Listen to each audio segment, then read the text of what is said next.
Assalamualaikum warahmatullahi wabarakatuh. Saya Fiola Vera Febriani dari kelas 23 TIF. Jadi pada pertemuan 12 ini dengan materi room database eh, terdapat beberapa tujuan. Yang pertama, memahami arsitektur room database, terus juga mengimplementasi penyimpanan data lokal, mengintegrasikan fragmen dan activity, membuat operasi CRUD sederhana, dan juga menggunakan coroutine untuk akses database.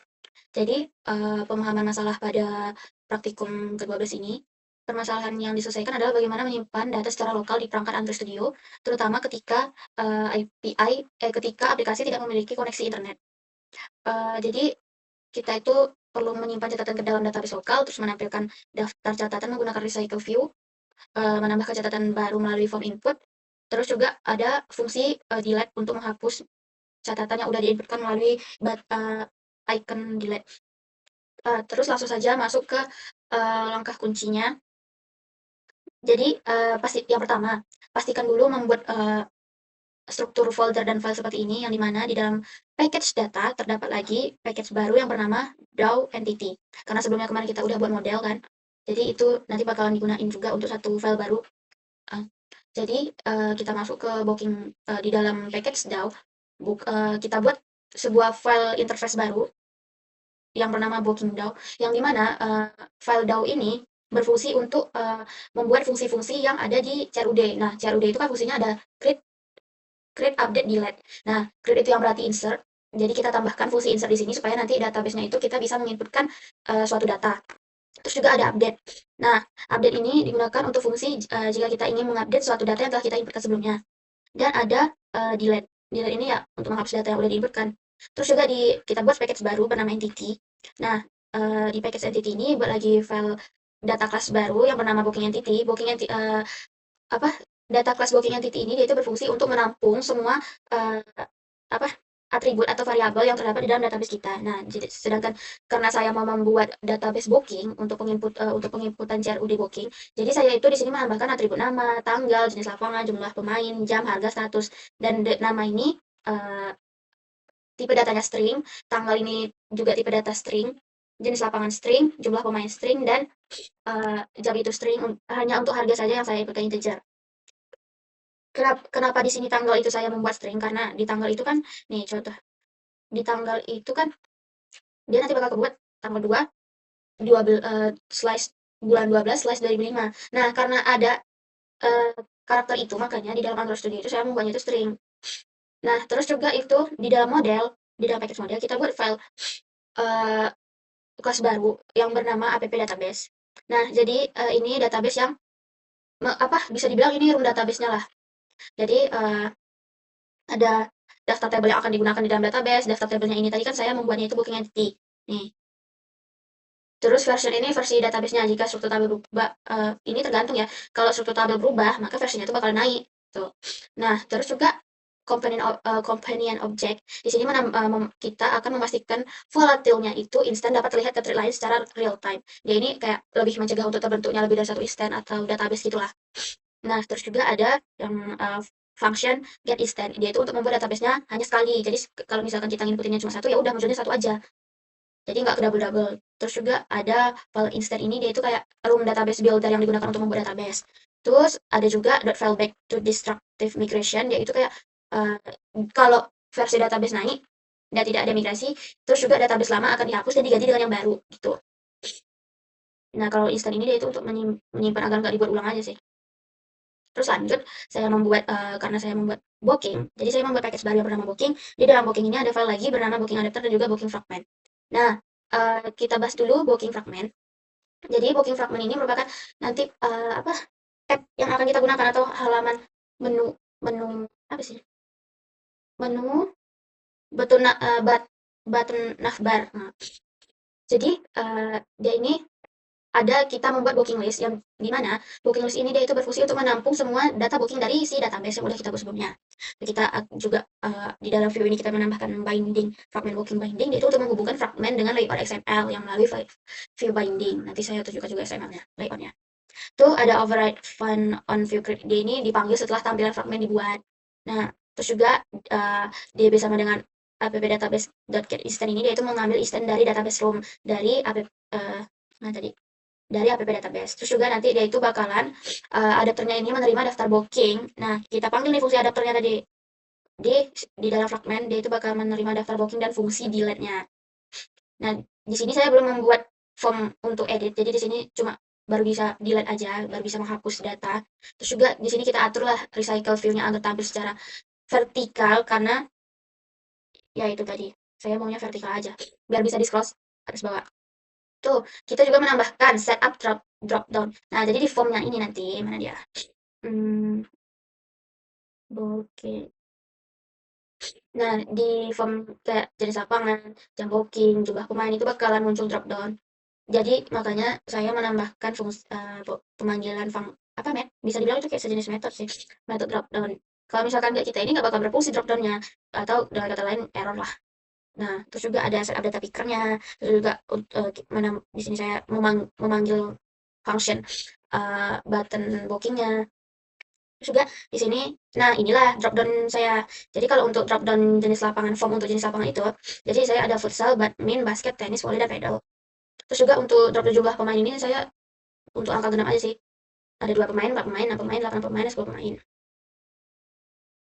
Terus untuk jam juga ada ini dengan rentang jaraknya itu sejam. Jadi terus juga uh, ada data picker untuk memilih tanggal. Jadi nanti ketika kita mengklik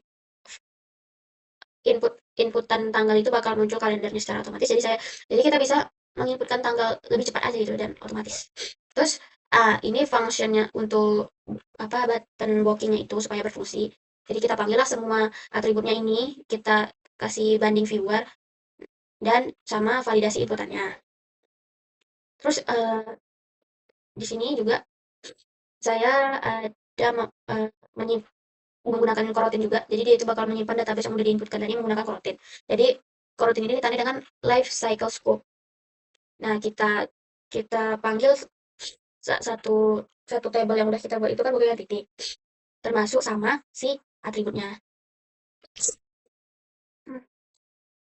Terus juga ini logbooking ini. Jadi setiap setiap si user menginputkan data, dia itu bakal ngelog dulu terus baru nampil gitu.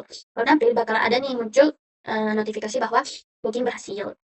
Apa bisa pakai toast. Nih, terus juga ya kita panggil lah fungsi bookingnya supaya berfungsi dan juga fungsi untuk mendelete data bookingnya. Terus lanjut ke file booking adapter. Di mana file booking adapter ini berfungsi untuk menghubungkan semua dari booking DAO, booking entity, app database, dan juga booking fragment ini. Jadi kita menggunakan adapter bisa ya adapter sebagai penghubungnya.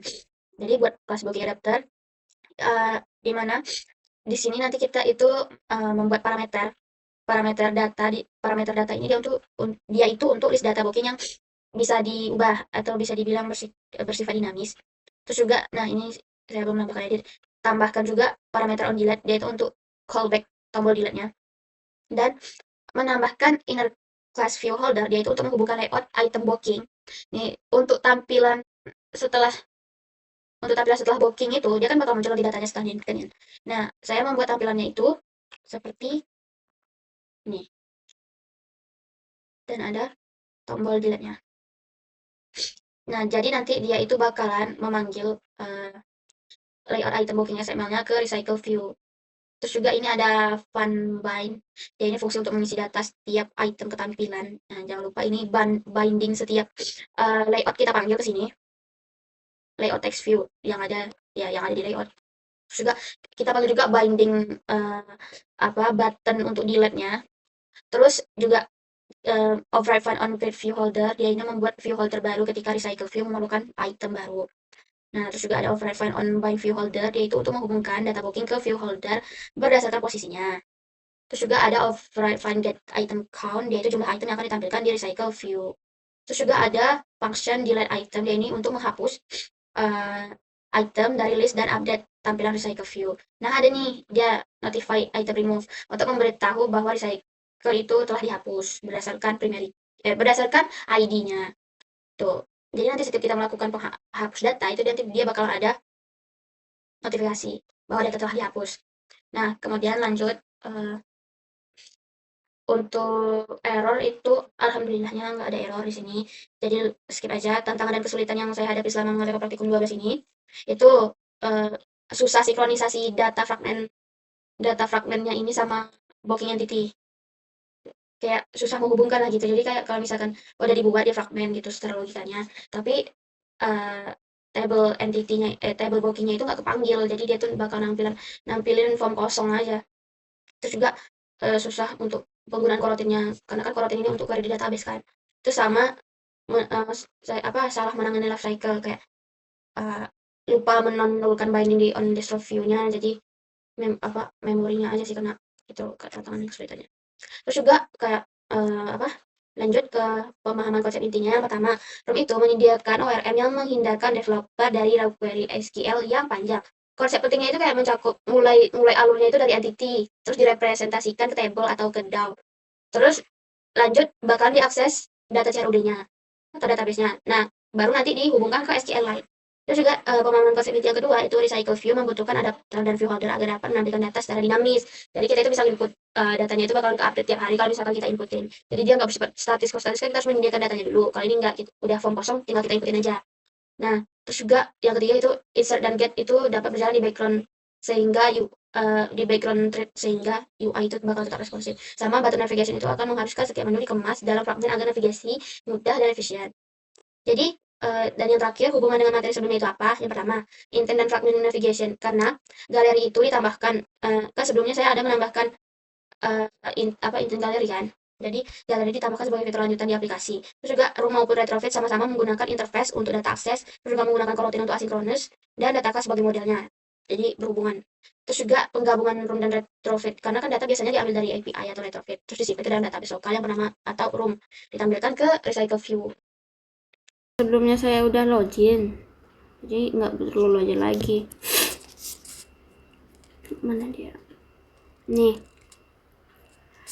coba kita inputkan. Nah, kan dia muncul nih drop down jenis lapangannya. Saya maunya poli deh. Nama,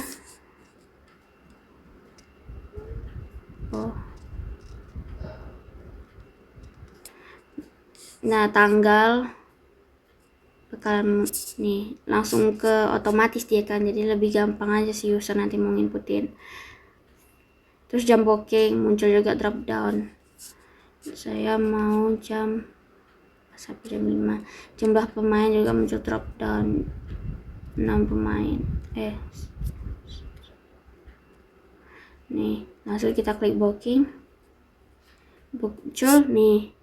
Terus kalau misalkan kita hapus, nah muncul toast booking dihapus. Sekian dari saya. Apabila ada kesalahan kata saya mohon maaf. Saya akhiri dengan wabillahi taufiq wal hidayah. Wassalamualaikum warahmatullahi wabarakatuh.